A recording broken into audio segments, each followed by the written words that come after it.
I was a prankster, and I would always just make stuff up, especially when my older brother would be mean to me. And I would always say to him, "You know, I'm the favorite, don't you?" I said, "I was the birthday present, and I was the anniversary present." And he would just scoff and get angry. And then one day I said that, and he said, "I know." Well, my mother, when she was in the beginnings of Alzheimer's, had written me something, and it said, "Do you remember when Ellen Arts had asked her children which of them was the most loved?" She went to each of her children, and each of them said that they were the most one. And when she decided to ask me the same question, I said, and I'm the middle child, she came to me first.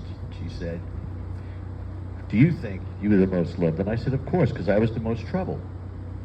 And she said, "Well, you are not the most trouble. In fact, you were the one that I was most proud of."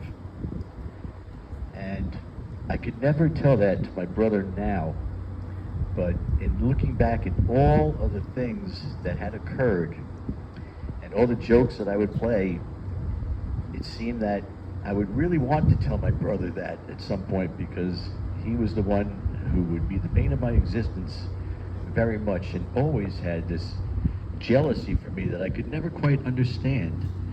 And he'd say, and at one point, "You know, you just do anything you want, and things just happen to you." He said, "I have to study very hard and just to get whatever I want."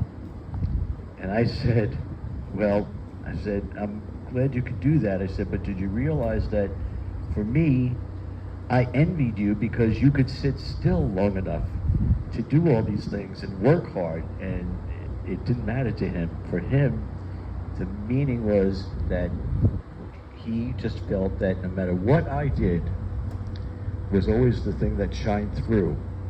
And I could never get to him to get him to understand that his feelings of he had to play guitar to get people to love him, and that I could walk into a room and the room would light up, and that those things didn't really matter to me. But to this day,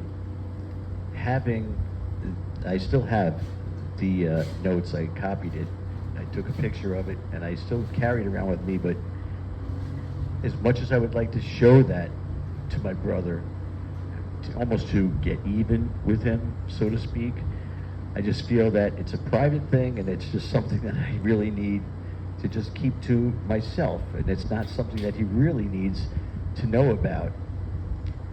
But I think you can see that I really would love to have him see that note. But is it wrong? What do you think? Do you think I should ever tell him, or do you think I should really just keep it to myself and never mention that I got that note from my mother right before she, a few years before she passed away? I don't know. But I feel deep inside that it made me feel good when she said that I was the one she was most proud of. And I think it was mostly because I just got by the skin of my teeth, and I just never really, it wasn't about trying hard so much as about just being the best person that you could be. It really wasn't a race or anything that you had to work hard to accomplish. It was just about being the best person that you could be. And that's a lesson that I kind of carry with me for my life. So thank you very much. I think the answer, I think you know the answer. I think the answer is within you, and you, deep down, you know what the answer is, the question that you just asked. Yep.